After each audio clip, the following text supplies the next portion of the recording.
కీర్తనల గ్రంథంలో నుంచి 5వ కీర్తన మనము ఒక వచనం నేను ఒక వచనం మీరు చొప్పున చదువుకొని అందులో నుంచి కొన్ని మాటలు మనం ధ్యానం చేసి అట్టి మాటలను బట్టి ఈ యొక్క దినపద మనం ప్రభువును ఆరాధించి ఆయన నామాన్ని గణపరచుదాం.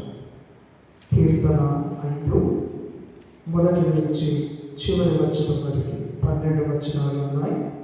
ఒక వచనం నేను ఒక వచనం మీరు చొప్పున చదువుకుందాం. యెహోవా నా మాటలు చెవిని పెట్టుము, నా ధ్యానం మీద లక్ష్యం ఉంచుము. నా రాజా, నా దేవా, నా ఆర్తధ్వని ఆలకించుము, నిన్నే ప్రార్థించుచున్నాను. యెహోవా ఉదయమున నా కంఠస్వరం నీకు వినబడును, ఉదయమున నా ప్రార్థన నీ సన్నిధిని సిద్ధము చేసి కాచేయుదును. నీవు దుష్టత్వమును చూచి ఆనందించు దేవుడవు కావు, చెడుతనమునకు నీ యొద్ద చోటు లేదు.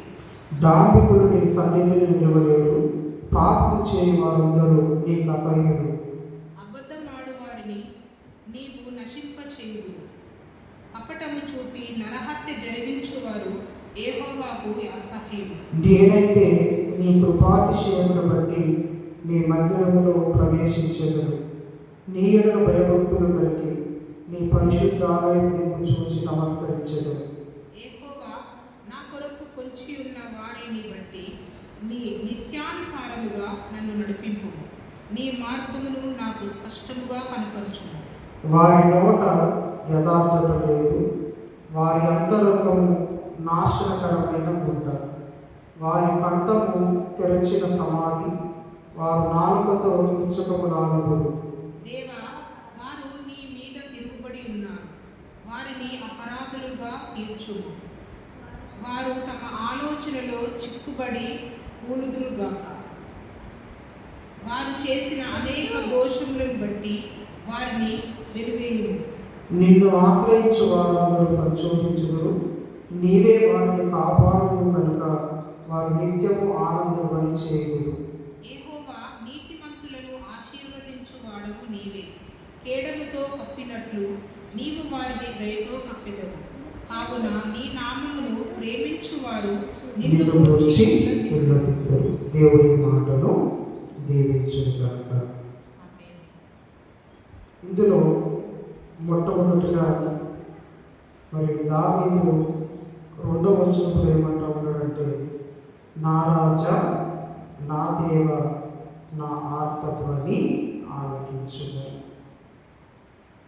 గలతీయులకు రాసిన పత్రిక 4వ అధ్యాయం 8వ వచనంలో మనము చూసినప్పుడు అక్కడ ఈ విధంగా రాసి ఉన్నది, ఆ కాలం అందైతే మీరు దేవుణ్ణి ఎరగని వారై నిజమునకు దేవుళ్ళు కాని వారికి మీరు దాసులై ఉంటారు. కానీ ఇప్పుడు మీరు దేవుణ్ణి ఎరిగిన వారిలో మరి విశేషముగా దేవుని చేత ఎరుగబడిన వారులవుతున్నారు అని మనం అక్కడ చూస్తాం.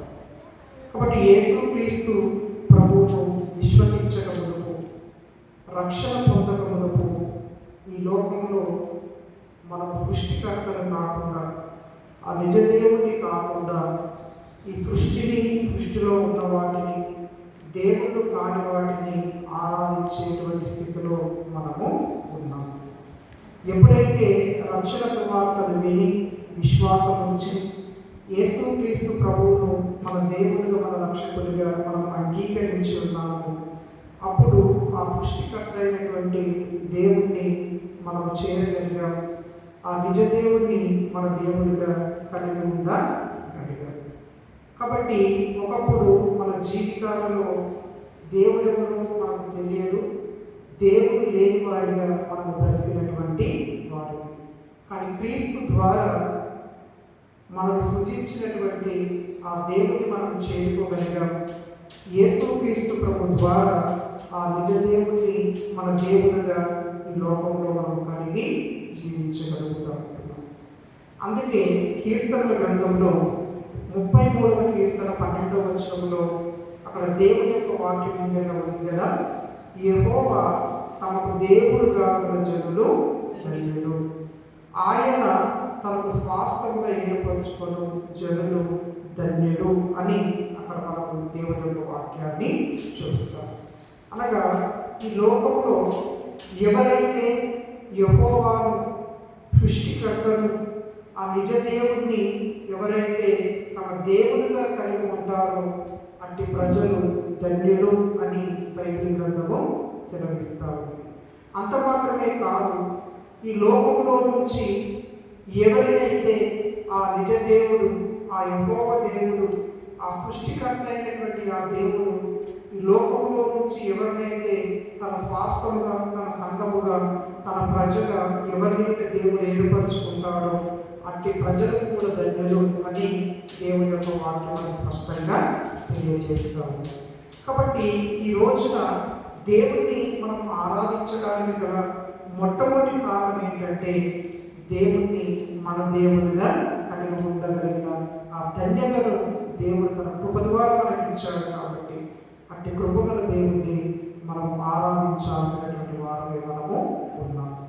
అలాగే ఆ గొప్ప దేవుడు, ఆ సర్వశక్తిమంతుడైనటువంటి ఆ దేవుడు, సర్వాధికారం కలిగినటువంటి ఆ దేవుడు ఈ లోకంలో నుంచి ఆయన మనల్ని ప్రత్యేకపరుచుకొని ఆయన సొత్తుగా, ఆయన స్వాస్థ్యముగా, ఆయన సంఘముగా దేవుడు మనల్ని ఏర్పరచుకున్నాడు. కాబట్టి అందును బట్టి కూడా ఆ ప్రభువుకు మన కృతజ్ఞత వందనాలు మనము చెల్లించాలి. అంత మాత్రమే కాదు, కీర్తనల గ్రంథంలో 144 కీర్తన 15వ వచనంలో కూడా మరి మరొక మాటను మనం అక్కడ చూడగలుగుతూ ఉంటాం. ఏంటి ఆ మాట అంటే, ఇట్టి స్థితి గల వారు ధన్యులు, యెహోవా తమకు దేవుడుగా గల జనులు ధన్యులు అనేటువంటి మాట. కాబట్టి దేవుడు తన కృప ద్వారా ఇట్టి ధన్యకరమైన జీవితాన్ని ఆయన మనకి ఇచ్చాడు. కాబట్టి ఆ దేవునికి మన కృతజ్ఞతా వందనాలు చెల్లించి ఆయనను ఆరాధించి ఆయనను మహిమపరిచే వారిని మనము ఉంటాం. అంత మాత్రమే కాదు, యోహాను సువార్త 1వ అధ్యాయము 12వ వచనంలో మనం చదువుకుంటున్నప్పుడు దేవుడు మన తండ్రి అని, మనమందరం కూడా ఆయన పిల్లలుగా దేవుడు మనకు అధికారం ఇచ్చాడు అన్న విషయాన్ని మనం అక్కడ చూస్తూ ఉంటాం. కాబట్టి ఒకప్పుడు మన జీవితాల్లో దేవుడు ఎవరో తెలియదు, దేవుడు కాని వాటిని, ఈ సృష్టిని ఆరాధిస్తూ అంధకారంలో, అజ్ఞానంలో దేవుడు ఉగ్రత కింద బ్రతుకుతున్నటువంటి మనలను దేవుడు తన కృప ద్వారా దర్శించి మన మనోనేత్రాలను వెలిగింపచేసి తన సర్వసత్యాన్ని మనకు బోధించి మనలో క్రీస్తు యొక్క విశ్వాసాన్ని కలగచేసి క్రీస్తు ద్వారా ఆయన చేరుకునేటువంటి ధన్యతను, క్రీస్తు ద్వారా ఆ నిజ దేవుని మన దేవుడిగా కలిగి ఉండేటువంటి ఆ గొప్ప కృపను, ధన్యతను దేవుడు మనకి ఇచ్చాడు. కాబట్టి అందును బట్టి మధ్యాహ్న కాల సమయంలో ఆ దేవుణ్ణి మనము ఆరాధించాల్సిన వారమే మనము ఉంటున్నాం. ఇది మొదటి కారణం. తర్వాత మనం చదువుకుంటున్నప్పుడు మరి కీర్తన 5:2-3 వచనాలు మనం చదువుకుంటున్నప్పుడు అక్కడ దావీదు భక్తుడు ఏమంటాడంటే, నా రాజా, నా దేవా, నా ఆర్తధ్వని ఆలకించును, నిన్నే ప్రార్థించుచున్నాను. యెహోవా ఉదయమున నా కంఠస్వరము నీకు వినబడును, ఉదయమున నా ప్రార్థన నీ సన్నిధిని సిద్ధము చేసి కాచి ఉండును అనేటువంటి మాట. కాబట్టి దేవుడు ప్రార్థన ఆలకించువాడు, దేవుడు ప్రార్థన ఆలకించువాడు. మన జీవిత కాలంలో అనేక సందర్భాలలో అనేక సార్లు వివిధ రకాలైనటువంటి అంశాల కోసం ప్రభు సన్నిధిలో మనం ప్రార్థించిన సందర్భాలు ఉన్నాయి. కాబట్టి దేవుడు ఆయన తన కృప ద్వారా మన ప్రార్థనలకు జవాబులు ఇచ్చిన అనుభవాలను కూడా మనము కలిగి ఉంటున్నాం. కాబట్టి దేవుడు మన ప్రార్థన వినేవాడు, ఆయన మన ప్రార్థన ఆలకించేవాడు. తగిన కాలంలో ఆయన చిత్తానుసారంగా మన ప్రార్థనలకు జవాబులు అనుగ్రహించేటువంటి దేవుడు కనుక ఆ ప్రభువు మన కృతజ్ఞతాస్తుతులలో మనం చెల్లించాల్సినటువంటి వారుగా మనము ఉన్నాము. ఇది 2వ కారణం. తర్వాత కీర్తనల గ్రంథంలో ఆ 5వ కీర్తన 4-6 వచనాలు మనం చదువుకుంటున్నప్పుడు అక్కడ ఏమని రాస్తుందంటే, నీవు దుష్టత్వమును చూచి ఆనందించు దేవుడవు కావు. చెడుతనములకు నీ యొద్ద చోటు లేదు. డాంబికులు నీ సన్నిధిని నిలవలేరు. పాపము చేయు వారందరూ నీకు అసహ్యులు. అబద్ధముడు వారిని నీవు నశింపజేయు. కపటము చూపి నరహత్య జరిగించు వారు యెహోవాకు అసహ్యులు అనేటువంటి మాట. కాబట్టి ఈ మాటలన్నిటిని బట్టి దేవుని గురించి మనం నేర్చుకోవాల్సిన ఒకానొక పాఠం ఏంటంటే, ఆయన పరిశుద్ధుడైనటువంటి దేవుడు, ఆయన పవిత్రుడైనటువంటి దేవుడు, ఆయన పాపాన్ని అసహించుకునేటువంటి దేవుడు, పాపాన్ని సహించినటువంటి దేవుడు అన్న విషయాన్ని మనం ఇక్కడ జ్ఞాపకము చేసుకోవాలి. అలాగే కీర్తనల గ్రంథంలో 103వ కీర్తన 10వ వచనంలో మనం చదువుకుంటున్నప్పుడు అక్కడ మరొక మాటను మనం అక్కడ చూస్తాం. కీర్తనల గ్రంథంలో 103వ కీర్తన 10వ వచనంలో ఈ విధంగా రాసింది కదా, మన పాపములను బట్టి మనకు ప్రతీకారము చేయలేదు, మన దోషములను బట్టి మనకు ప్రతిఫలము ఇయ్యలేదు అనేటువంటి మాట.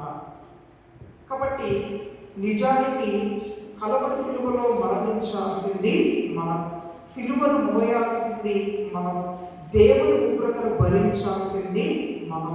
కానీ దేవుడు మనకు బదులుగా ఆయన కుమారుడైన యేసుక్రీస్తు ప్రభు పైన మన పాపపు భారమును, మన శాప భారాన్ని, మన మీదికి రావాల్సినటువంటి తన ఉగ్రతను తన కుమారుని మీద మోపి మనలను తన ఉగ్రతలో నుంచి ఆయన విడిపించి మనకు రక్షణను అనుగ్రహించిన దేవుడుగా ఆయన ఉన్నాడు. కాబట్టి అందును బట్టి ఆ ప్రభువుకు మన కృతజ్ఞతా వందనాలు మనము చెల్లించాలి.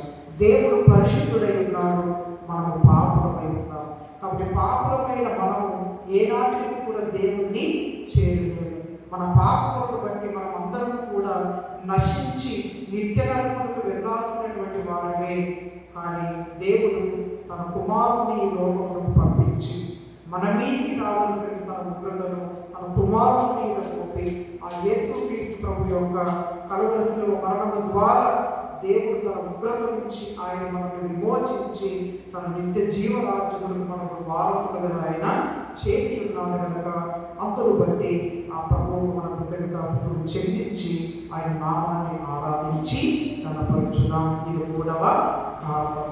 తర్వాత 4వ కారణాన్ని మనం చదువుకుంటున్నప్పుడు అదే కీర్తనల గ్రంథంలో 5వ కీర్తన 7వ వచనంలో ఏ విధంగా రాసింది కదా, దావీదు ఏమంటూ ఉన్నాడంటే, నేనైతే నీ కృపాభిషేకమును బట్టి నీ మందిరములో ప్రవేశించను, నీ ఎడల భయభక్తులు కలిగి నీ పరిశుద్ధాలయం దిక్కు చూచి నమస్కరించను. నేనైతే నీ కృపాతిశయమును బట్టి నీ మందిరములో ప్రవేశించగలను అనేటువంటి మాట. ఎఫెసీ పత్రికలో మనం చదువుకుంటున్నప్పుడు 2వ అధ్యాయము 8వ వచనంలో ఈ విధంగా రాసింది కదా, ఎఫెసీ పత్రిక 2వ అధ్యాయము 8వ వచనము. అక్కడ ఏమని రాసిందంటే, మీరు విశ్వాసము ద్వారా కృపచేతనే రక్షింపబడి ఉన్నారు, ఇది మీ వలన కలిగినది కాదు, దేవుని వరమే, అది క్రియల వలన కలిగినది కాదు కనుక ఎవడును అతిశయపడ వీలు లేదు అనేటువంటి మాట. కాబట్టి ఈ రోజున మనం రక్షణ పొందాము అంటే అది దేవుని యొక్క కృప, దేవుని యొక్క వరమే. అంతేకాని మన మంచితనాన్ని బట్టో, మన నీతి క్రియలను బట్టో, మన భక్తి జీవితాన్ని బట్టో మరి దేవుడు ఆ రక్షణను మనము పొందుకోలేదు. కానీ కేవలం ఆయన కృప ద్వారానే ఇంత గొప్ప రక్షణ భాగ్యం అనేటువంటిది మనకు దొరికింది. కాబట్టి ఆయన ప్రేమను బట్టి జగత్తు పునాది వేయబడిన మునిపే యేసుక్రీస్తు ప్రభువు ద్వారా దేవుడు మరి తన కుమారుడుగా ఆయన మనం ఏర్పరచుకున్నాడని ఎఫెసీ పత్రిక 1వ అధ్యాయం 4వ వచనాలు మనం అక్కడ చదువుకుంటూ ఉంటాం. కాబట్టి మనం అతిశయించడానికి కారణం ఏదైనా ఉంది అంటే అది దేవుడి కృపను బట్టి, దేవుడు అనుగ్రహించిన ఆ గొప్ప రక్షణ భాగ్యమును బట్టి. అంతేకాని మన ప్రయత్నాల వల్ల, మన క్రియల వల్ల, మన నీతి క్రియల ద్వారా మన భక్తి జీవితాన్ని బట్టి మనమేదో సంపాదించుకుంటే వచ్చింది కాదు. కేవలం ఆయన కృప ద్వారా ఆయన గొప్ప రక్షణ భాగ్యం మనకు దొరికింది కనుక ఆయన కృపాతిశయమును బట్టి ఆ దేవుణ్ణి మనము ఆరాధించుదాం, స్తుతించుదాం. ఆయన రక్షణ భాగ్యాన్ని బట్టి ఆయన నామాన్ని కనపరచుదాం. కాబట్టి ఈ రోజున మనం ఏమై ఉన్నామో అది కేవలం ఆ దేవుని యొక్క కృపను బట్టి. ఈ రోజున మనకంటే మంచివారు, మనకంటే యోగ్యులు, మనకంటే ఉన్నతమైన వంశాలకు జన్మించినటువంటి వారు, మనకంటే భక్తిపరులు ఈ రోజున ఎంతో మందికి ఈ ధన్యత లేదు. ఈ లోకంలో ఎంతో మంది ఆ నిజ దేవుణ్ణి తెలుసుకోవాలని, ఆ నిజ దేవుణ్ణి కలుసుకోవాలని, ఆయన అనుభవించే ఆ నిత్య జీవాన్ని పొందుకోవాలని ఎంతో మంది ఎన్నో ప్రయత్నాలు చేసిన దేవుడు వాళ్ళ జీవితాల్లోనికి రావడం లేదు. దేవుని వారు కనుగొనకుండానే వాళ్ళ జీవిత యాత్రను ముగించి లోకంలో నుంచి వారందరూ కొనిపోబడుతూ ఉంటున్నారు. కాబట్టి మన జీవితాల్లో ఏనాడు కూడా దేవుని గురించిన ఆలోచన మనం చేయలేదు, దేవుని ఏనాడు మనం వెనకలేదు. రక్షణ గురించిన ఆ ప్రార్థనను, ఆ ఆలోచన కూడా మన జీవితాల్లో లేనప్పటికీ కూడా వెనకని మనలను దేవుడే వెనక్కి రక్షించి తన సంఘమనే ఆ కుటుంబంలో సభ్యులుగా ఆయన కృప ద్వారా ఆయన మనల్ని చేర్చుకున్నాడు కనుక దేవా నీ కృపను బట్టి నీకు వందనాలయ్యా అని చెప్పేసి ఆ దేవుడిని ఆరాధించి ఆయన నామాన్ని కనపరచుదాం. తర్వాత 5వ కారణాన్ని మనం చదువుతున్నప్పుడు ఆ కీర్తన 5లో 7వ వచనంలో అక్కడ దావీదు మరొక మాట అంటారు కదా. 7వ వచనంలో నీ ఎడల భయభక్తులు కలిగి మరి నీ పరిశుద్ధాలయం దిక్కు చూచి నమస్కరించెదను. మరి నేనైతే నీ కృపాతిశయమును బట్టి నీ మందిరంలో ప్రవేశించెదను అనేటువంటి మాట. కాబట్టి పాత నిబంధన కాలంలో ఆ ప్రత్యక్ష గుడారంలో కేవలం ఇశ్రాయేలు ప్రజలకు మాత్రమే ప్రవేశము ఉన్నది. అన్యులకు ఆ ప్రత్యక్ష గుడారంలో ప్రవేశం అనేటువంటిది లేదు. కానీ కొత్త నిబంధనలో క్రీస్తును విశ్వసించిన వారందరూ కూడా పరిశుద్ధాత్మ దేవునికి ఆలయాలుగా మార్చబడినారని కొరింథీ పత్రిక మొదటి పత్రికలో మనం అక్కడ చూస్తూ ఉంటాం.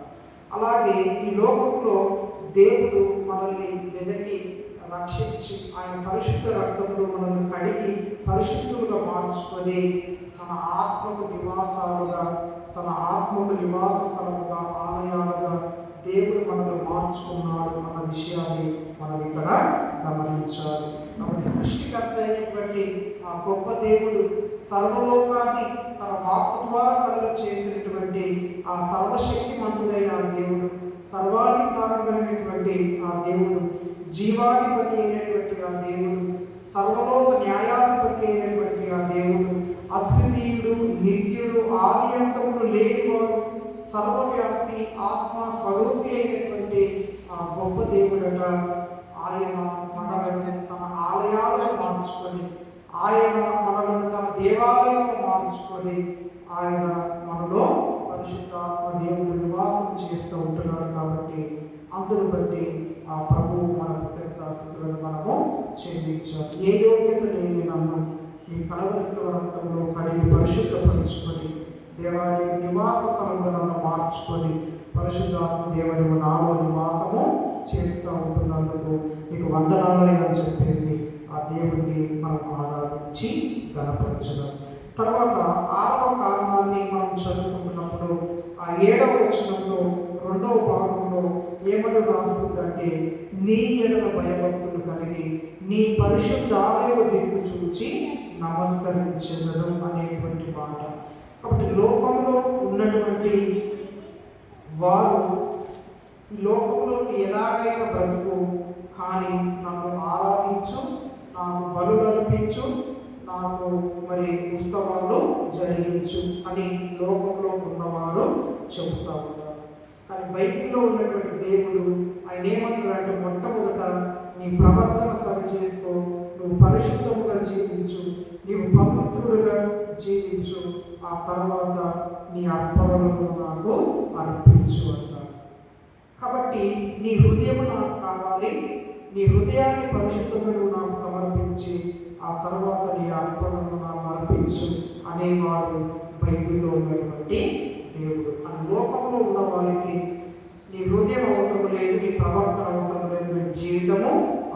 ఎలాగైనా బ్రతుకు, నువ్వు నన్ను ఆరాధించు, నువ్వు నాకు బలు అర్పించు, నా కొరకు ఏదైనా నీవు జరిగించు.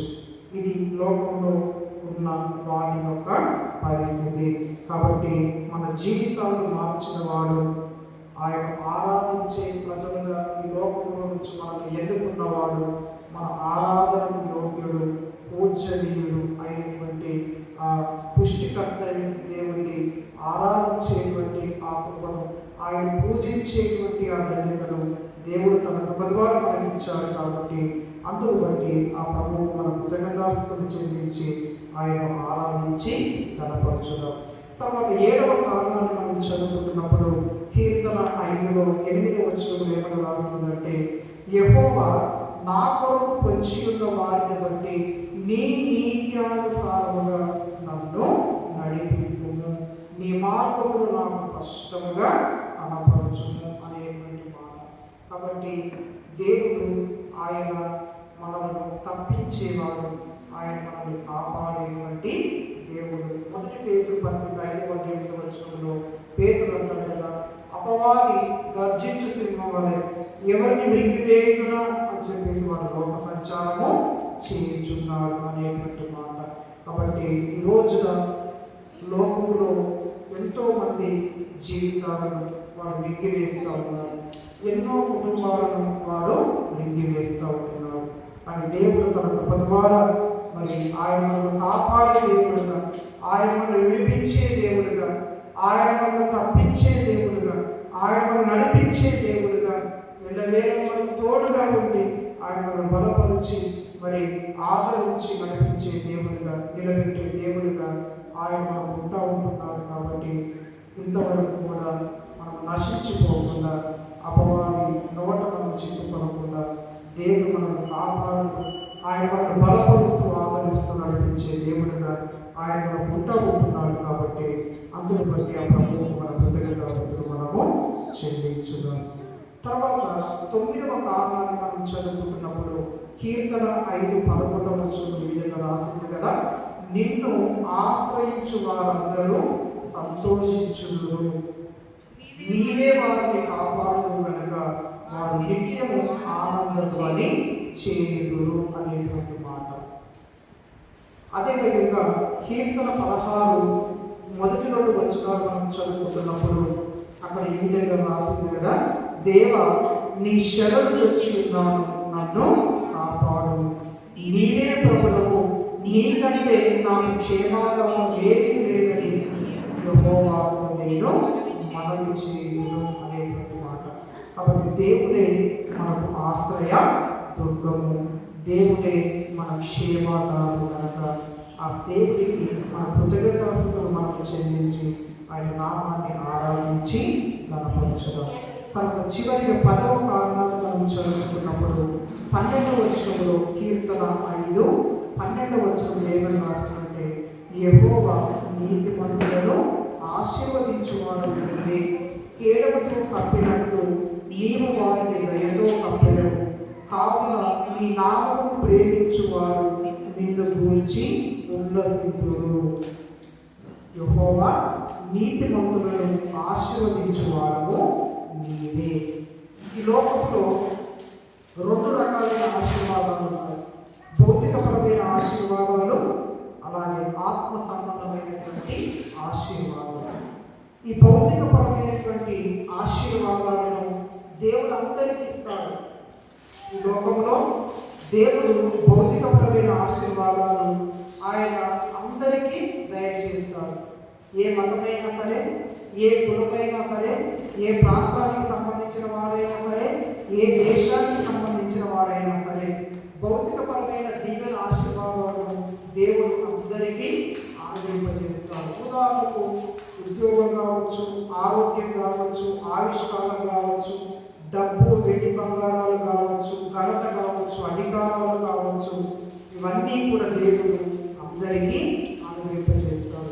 అయితే అది తాత్కాలికమైన విషయాన్ని కూడా మనము గమనించాలి. మరి ఆత్మ సంబంధమైన ఆశీర్వాదాలు అంటే ఏంటి అంటే, యేసు క్రీస్తు ప్రభువు అలాగే అనుగ్రహించే నిత్య జీవం. ఇది అందరికీ కాదు, క్రీస్తుని విశ్వసించిన వారికి మాత్రమే దేవుడు ఈ ఆశీర్వాదాన్ని అనుగ్రహింపజేస్తాడు. అయితే ఆత్మ సంబంధమైన ఆశీర్వాదం అది తాత్కాలికమైనది కాదు, అది శాశ్వతమైనది అన్న విషయాన్ని మనం ఇక్కడ గమనించాలి.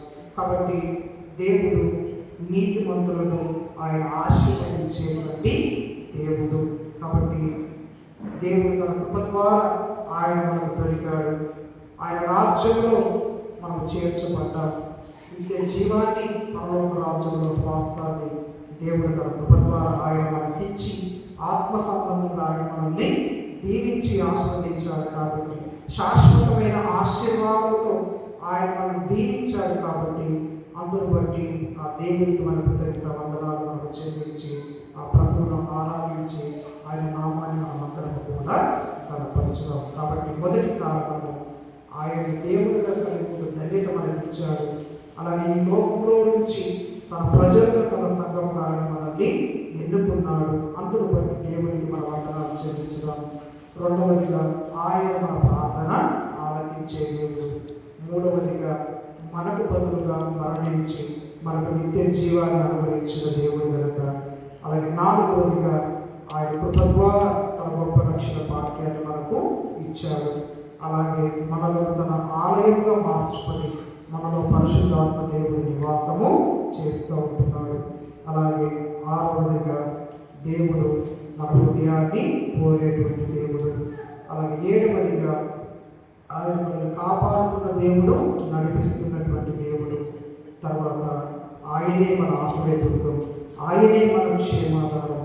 మరి 10వదిగా చివరిగా ఆయన ఆత్మ సంబంధమైన ఆశీర్వాదంతో మనల్ని దీవించిన దేవుడు కనుక ఈ 10 కారణాలను బట్టి ఆ దేవునికి మన కృతజ్ఞత వందనాలు చెల్లించి ఆ ప్రభువును ఆరాధించిన నామాన్ని కనపరచుదాం. దేవుని మాటలు దీవించును గాక. ఒకరి తర్వాత ఒకరు కొద్ది మాటలతో ప్రభువును ఆరాధించిన నామాన్ని కనపరచుదాం.